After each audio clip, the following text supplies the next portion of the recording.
Hello, you wonderful people, and welcome to another episode of Super-Fanta-Fi. This being a show where I talk about TV shows of the supernatural, fantasy, and or science fictional genre. For today's episode, I'm going to talk about The Witcher Season 2, Episode 6. A lot of really interesting things went down in this episode, so let's break it down. Well, first and foremost, let's start off with the whole situation in Nilfgaard. Obviously, we're in the aftermath of Cahira's return, and obviously Francesca's having a conversation with her of like, right, because the thing is, Cahir is the one that's kind of always been in power, but it's like, right, while he was gone, you're the one that took control, so this is all you. Like, the fact is, every elf that comes through here seeking shelter and refuge, you brought that about. Your face, you're the one that kind of brought this together, not him. So don't let him make you feel small, because it's kind of a reminder of their dynamic of like, because in the tower in Aretuza,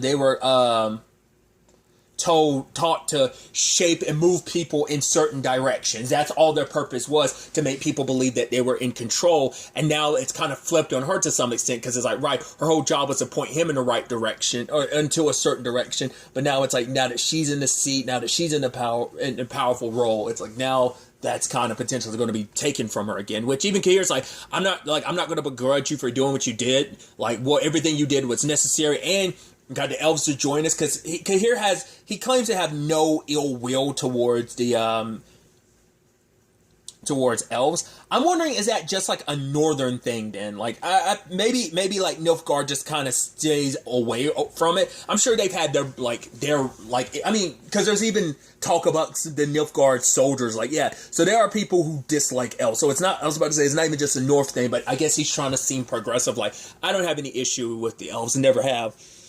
Just Nilfgaard isn't fond of them, but doesn't actively go after them like the North did with the whole cleansing. I think that was mainly the Northern Kingdom's whole shtick. But it is interesting, the whole Fringilla situation. It's not just Fringilla that notices this. Even Filavandrel like brings it up to Francesca, being like, right, like Fringilla is our ally, but who's to say like things aren't going to start waning on that front. So he's like, right, I'm not here to criticize you or give you any, like, try to tell you what to do. Which, if you need me to put on some Nilfgaard armor, I will do that. You need me to train our elves to fight like the humans, kind of like war tactics like humans, then I'll do that. Just whatever you need me to do. And she's like, I just need you to be by my side, our side, because all that matters is protecting this child, because this child will be the beginning of the rebirth for the elves. It'll be our second shot, our second chance.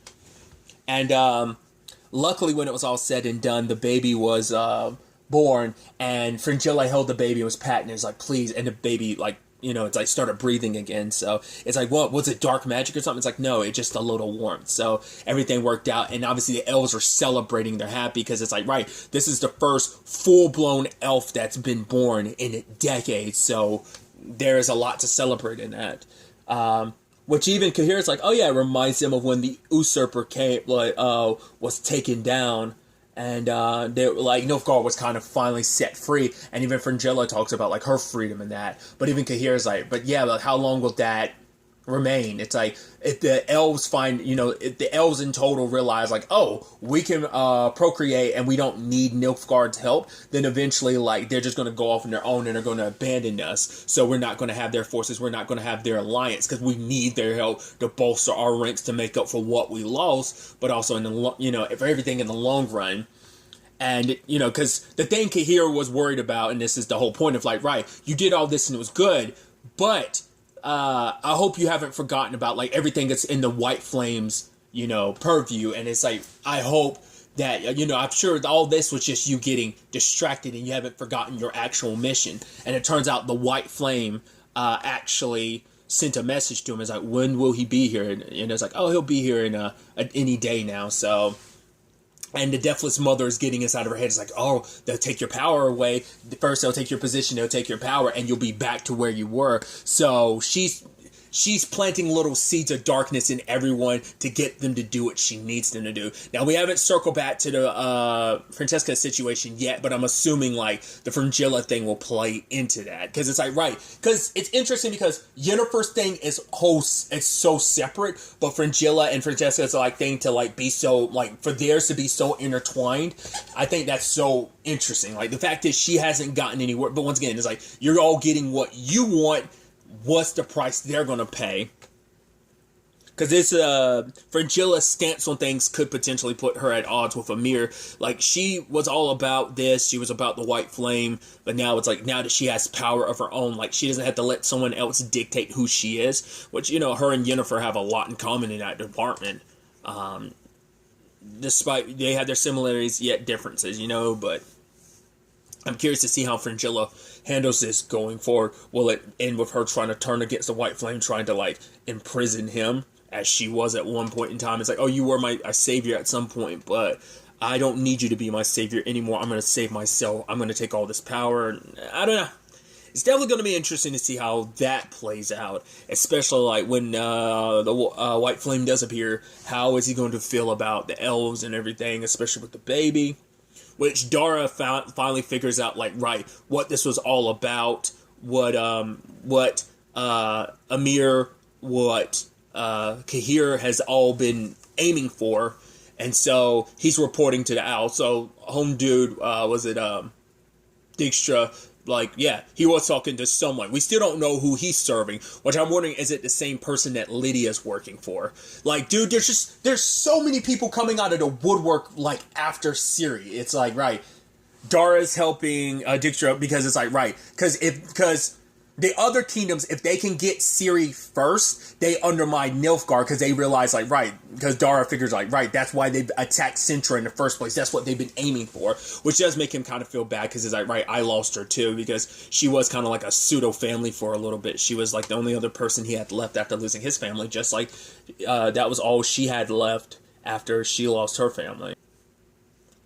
Then there's a situation back at Kaer Morhen, where it turns out our what's his name again? Was it Rience? As Yennefer refers to him as Firefucker, showed up and started causing havoc because both Vesemir and Triss both realized they handled this situation wrong. You know, it's like, right, Vesemir got what he wanted in the end, but it's like, oh, I was such a fool to do that, like what I almost did. And even Triss is like, right, we were both wrong, just not realizing like how powerful what's in that girl's blood could be, and what the end result would and could be, we don't know. And so, but he showed up and hurts Vesemir because he knows he doesn't have to worry about it, because like, right, she's not here, because luckily they already left. But, well, luckily or unluckily, just once again, Destiny being fickle and funny the way it is, that they're going to visit someone called Nanika, someone that Geralt knows. But on the way, Ciri's like, right, like, she's like, won't you understand where I'm coming from? Which Geralt was like, oh, like, what part am I missing? The fact is that you want to die trying to become a Witcher, or that you want to then try and die getting your revenge. You know, she's like, you should understand, like, her wanting to kind of decide for herself who she is, because like so many people are kind of making decisions for her, even Geralt. It's like, I want to be able to she just wants to be able to have that choice to do what she wants. You know, it's almost like, does it not matter what I want at the end of the day? But Geralt's like, dude, I do understand. But then they get attacked by the creature, as he refers to it as. He says, like, right, it's close to a Chernobog, which I know the name Chernobog because the thing, oh God, what was it? I know it from Kingdom Hearts, but I think it's from Fantasia, the Mickey Mouse thing, Fantasia, I think it's from that. Where he's wearing it's a giant, like, devil-like thing that's part of its body's in a volcano. That's Chernobog Disney-wise. I also know it from Shadow Hearts. It's a lot of JRPG video game stuff I know the name Chernobog from. I think that is, like, from a Russian origin, isn't it? Because I know it's related to Yuri, who's the main protagonist of the first two Shadow Hearts games, and he's half Japanese, half Russian. And it doesn't tangents and all that aside. I'll kind of doesn't matter. It kind of crossed my mind.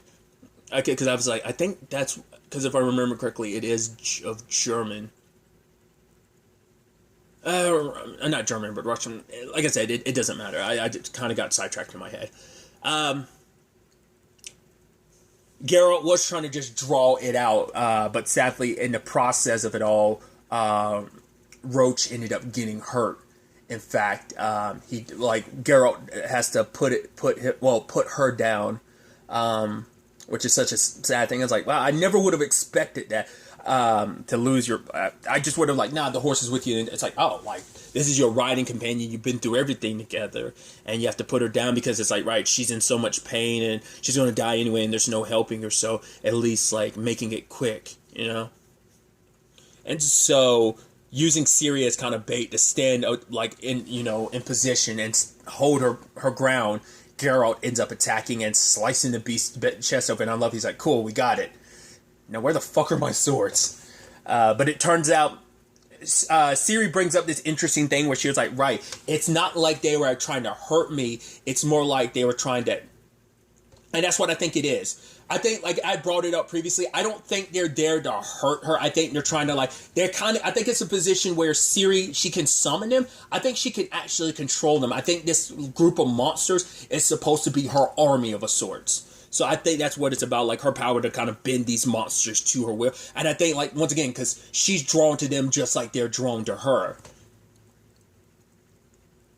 It did give Geralt kind of something to think about, like, when she brought that up. But takes her to Nanaka, which I guess she's kind of like the main person who runs this place, because it's like, right, Witchers are sent here. It's a place of neutrality, but it's a place where the Witchers come to learn signs. He's like, yeah, I came here as a young boy myself. And he's like, yes, I was a young kid at one point in time myself. But Ciri gets introduced to Nanaka, which she has a lot to, it's like, right, Ciri's situation is complicated. It's like, oh yeah, Geralt, you really stepped in it now. Not only do you have a princess, which everyone's going to want her claim to the throne. I mean, hell, Nilfgaard technically already has it. 2, she's also got elder blood in her, making her power, like, unimaginable to the point she can destroy the monoliths, which no one else has the power to do something of that nature, so...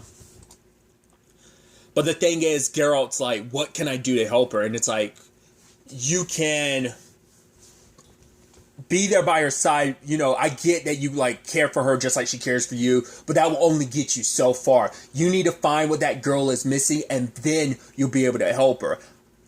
The moment they mentioned that, I was like, do you think Yennefer's the missing piece to that equation and that puzzle? I was wondering. Maybe, maybe not.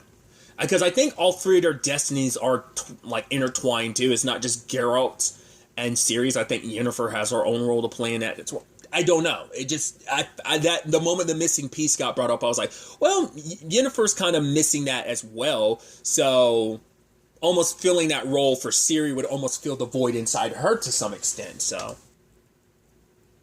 Which I think is kind of interesting to think about, like, from a, a quote-unquote mother sense. Because Yennefer and... Well, because I think it also plays into the fact that Yennefer doesn't age, but Anna and Freya, the actresses, respectively, aren't that far apart in age. They're, like about 5 years apart in age. So it's, like, it'd be kind of interesting for, Yennefer to almost play, like, a mother role to her. To be fair, she is older. She's, lived for decades. So, it's not that strange. I did like her run-in with that kid who Nanaka told to point her in the right direction, because she has an orb that she's supposed to kind of figure out. And he talks about my tool is bigger, and she's looking at him he's like, oh, it's knowledge, and he's like, oh, this book is so good. And then he drops, and she's like, oh, your tool almost broke my toe, and she's like, oh, thanks for showing me around. I got to figure this out on my own. And Yennefer's there watching Ciri. I was like, okay, here we go. We're going to have that moment where you're going to find out about... And it's I was like, uh-oh, wait for it. And she's trying to find Ciri, but she ends up walking into Geralt's room. He's like, I'll be there in a bit, Ciri. And he turns, and it's her, and it's like, how is this possible? I don't care. And it's like, oh, that's sweet. And his Ciri walks in, and he's like, oh, this is my dear friend. And even Yennefer's like, oh, dear friend. It's like, that's all we are. It's like, well, I guess it's a little awkward to admit, because it's like, right, they've never really defined the relationship. Before we could even become boyfriend and girlfriend, the relationship kind of imploded. So it's like, right, this is Siri, and it's like, oh, wait, you're Jennifer? And it's like, yes, and you are the child surprise. And it's like, and she smiles, she's like, oh, yay. And I'm like, that's the look I was looking for when she finds out the child she's here to kidnap is actually Geralt. It's like, oh, once again, fate, destiny being fickle as always. I love it. And they are having their sit down. And I love the whole conversation about, like, oh, unicorns. It's like, yeah, Siri, you might be the only one who could ever get close to a unicorn because they're only attracted to those of purity. Jennifer, how did you get one again? And she's like, what are you talking about? I'm like the symbol of purity. And he's like, yeah. And Siri's smiling because she's like loving like the stuff between them, because I guess she doesn't really get to see Geralt like that, like happy, because she also understands like how important Jennifer is. It's like, right, I never met you before, like before I even knew you existed. I had a dream about you. It's like, oh yeah, dreams are a sign, they're an omen. So Siri's trying to give them alone time, and obviously Geralt and Yennefer talk about, you know, a little bit about what happened. He's like, oh, like, she's like, you hurt me, and he's like, I know. As I, but you weren't alone in that pain, and she's like, I know as well. And obviously it's like a little bit of talk about like, right, why did you decide to actually, because a lot of time we talked, you had no interest in claiming your child surprise, and he was like, actually there were many factors, you included. So it's like, oh yeah, funny enough, the girl, you wouldn't have to be trying to steal her from Geralt if you weren't part of the reason why he went to find her in the first place. Obviously, Yennefer kind of dances around the subject of her current circumstances. She just made it seem like she came here because she was trying to, because obviously he's like, oh yeah, I ran into that friend of yours, Istrid, and was trying to escape, you know, and she's like, right, I'm running from the Brotherhood, so that's why I'm chilling here, you know, and talked about wounds, and it's like, oh, are you like trying to fix something? And he was like, are you trying to have a baby? And she's like, no, it's something else. I think she's kind of abandoned that for now, just so she can get her magic back, because it's like, right, she knows like she can never have a child. I mean, to be fair, the gold dragon like pretty much told her that last season, but also it's like at the very least all the sacrifices she made was for that power, and without that power she feels like she has nothing. She is nothing without it. So to be fair, when you think about her, like her starting point at the beginning of the series, before like she found her chaos, before she changed herself, obviously a lot of those insecurities don't go away. They kind of plague you, and you know, the void, once again, like Tisea said, like that void was there before you got your magic, and even with your magic you still couldn't feel it. So obviously, like, she tells him about Jaskier, about the firefucker, like after him and everything, trying to get information on you, and it's like, right, he's after Ciri. And in that moment Yennefer's like, why would he go after Ciri? Like, why is she so important? He was like, Yennefer, like, your heart's been beating pretty fast. And it's like, are you nervous? Because he was like, he kind of could tell something was off. He's like, why are you really here? You know, it's like, right. That's the problem of trying to lie to someone who's got heightened senses.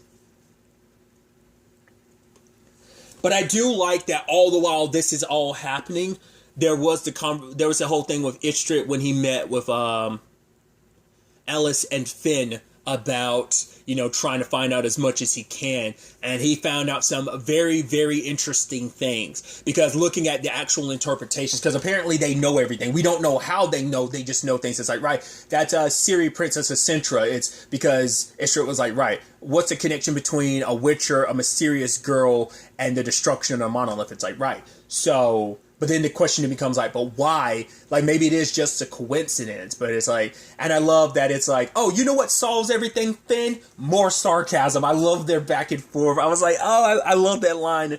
What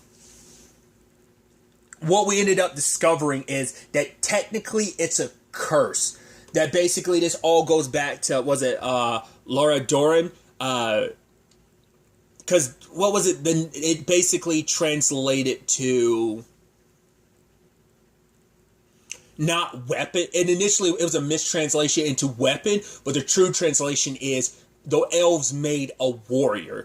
So basically there was a curse, like I'm assuming the person that the elven warrior we saw, I think that's Laura, and when her child, like when she died, like she put a curse on part of Calanthe's family, and that's what she's been hiding this entire time, is their elven connection, that there's a curse, that every generation it gets stronger until the 10th generation, which I'm assuming is Ciri, makes it so that the weapon will be fully powered up. And that's why that's why it got strong. That's why they were saying like Ciri's power is like her mother's but evolved, because it worked its way. That's what I brought that up in the previous episode. Like, it did seem like it was supposed to be implying like it was getting stronger with every generation, that Ciri was the culmination of it all. And she is. She's supposed to be the ultimate weapon.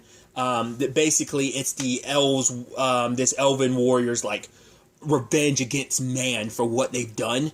It's bring about their ultimate destruction. And that's what Calanthe's been trying to hide in her bloodline the entire time. Because even Ciri's having to kind of come to terms with that complication, that yes, her grandmother loved her, but her grandmother also hated elves. And even she said, and even Nanika said, like, it's usually hatred like that is born out of fear and desperation, but you never quite know which one came first. And so it seems like it maybe was fear, knowing like what her family was capable of, because she was hoping that, like, right, it would skip Calanthe, but it, she's like, right, Calanthe hoped that it would skip Pavetta, but then it went to Pavetta, and then it went to Ciri, and finding out about Ciri having the power probably solidified it in her mind, like, you are the 10th generation. And what has been forspoken or foretold is coming true. She's been trying so hard and, burying it so deep inside, hoping that the day would never come. That's why she never wanted to acknowledge that. I guess that's also why she was against, when she was like, you have no idea what you've done, is because it's like, she didn't know Pavetta was pregnant at that time, but she knew if Pavetta ever got pregnant, it would be the 10th generation, and unless it skipped that generation, it would be the generation that being Ciri, would be the one that would be the ultimate warrior, the ultimate weapon. Because Nanika was helping Ciri kind of come to terms with the fact is that everyone in her life, her grandmother kind of didn't do the best job of protecting her. Mousesack was someone that was important to her, that lied to her, or like never told her the truth, until Geralt's the only one that ever led her to the truth. And so Nanika is telling her that with her power, like, she could do something so great, that it doesn't just have to be this power of destruction. You could, do so much good with it. The fact is, I believe in you and Geralt believes in you. So know that you're kind of not alone in this. But, sadly, Fire Bro showed up. I was worried it was Nanika, but it's like, nah, it's something with J. It's like Jarre got attacked. Luckily, he's still alive.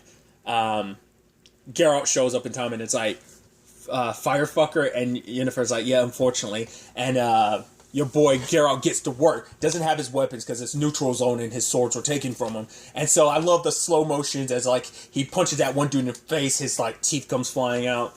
That fight, but, like, I know the fight gets brutal, but it's like, that was pretty brutal. At one point, the guy was, like, on top of him, and he blasted the dude up with his magic, held the sword out, and the guy fell head first onto the sword, and then just, like, he just, like, ripped it out. And at one point, you see, Geralt, like cut off one dude's hand and then, like, stab the sword through that same dude's neck, and you're like, man, like, I let it, like, because he's usually fighting monsters most of the time, and most of the people, you never see the brutality of the fights like that necessarily when it comes to Geralt. So it's just, just a little wake-up reminder of, like, oh yeah, this show will do that, and it will do some dismembering if it needs to. Poor bastards never stood a chance against Geralt. At the same time, Rentz is trying... Well, I'd actually skipped over this, though, but I'll go ahead and finish this. Rentz is trying to burn his way to Yennefer and Ciri, and Yennefer's trying to get Ciri to make a portal. And then one moment you're like, she doesn't have the best intentions. It's like, please don't do this, Yen. And luckily, Geralt got through everyone, and the fire guy had to take off. But before then, he's like, Yennefer, stop this. And she's like, I wish I could, because she feels bad. Because even Geralt was saying, like, hopefully this time, like, your situation doesn't end up like previous. It's like, right, and they're at odds again, and she's, it's like, oh, cool, you teleported us, but it's like, oh, where are we? It's like, oh, playing right into the Deathless Mother's hand. Like I said, everybody wants her because of what she can. Because we have Triss making her way back to Aretuza, and she ends up talking to Seiya about, right, even a drop of her blood in the wrong hands could be a problem. So they're probably going to try and come after her themselves, because it's like, we're going to have to, like, hold her and, probably forge her into what we need her to be. If the elves find out about Ciri, that'll definitely scroll Nilfgaard over, but Nilfgaard wants her to. Once again, it's just like, everybody wants Ciri, like, gimme, gimme, gimme, gimme, and everyone's trying to decide what they're going to use her for, because even Triss is like, her blood, but that's the sad thing, Triss doesn't believe in her as much as Geralt does. Geralt doesn't believe, like, she's just because of this power, it doesn't define that she's automatically going to be bad. Yes, she has the power to destroy the world, but that power could be funneled into so much more, because he knows who Ciri is, and he believes in who she is, that she will do the right thing in the end, so. But to be fair, it's like, it's kind of beyond her control, because this was set forth generations before she was born. This was already kind of played out in the cards and was set forth, so, it'd be fighting against the very destiny, the very life that she was meant to leave as the ultimate war, as the ultimate, weapon, necessarily, So we'll see, because Rents did bring, like, he did showcase, like, right, I don't have Ciri, but I have this vial, the mutagen, which has all her blood, which Vesemir finding out about that was heartbreaking, because it's like, right, Ciri's not here. That was, at the very least, it was his last shot to make more Witchers, but now that was gone, it's like, yeah, like, that hope he had is completely shattered too, because it's like, right, was it even worth it in the end? Well, Ciri's not here, so we would still need more of her blood. Geralt wouldn't probably be too happy about that, so our one vial of making a chance of making more Witchers is going to, so that's down the drain, so. Well, I'm assuming, now that I think about it, Yennefer wasn't told to bring Ciri to her. She was told her to bring her to so that must mean they're in Central right now, because I'm sure that's the point. Which, once again, Nilfgaard and the elves are, like, smack dab in the middle of all that. So, but she's supposed to be taken to a black door there. So, I guess this has something to do with that Deathless Mother. Like, what she's getting out of this, I don't know. It's definitely going to be interesting to ultimately see where all of this ends up taking us going forward into the next episode. But really, that's all I'm going to talk about. Till the next time we meet, be happy, be safe, live life to the fullest, and enjoy it. Good day, and goodbye.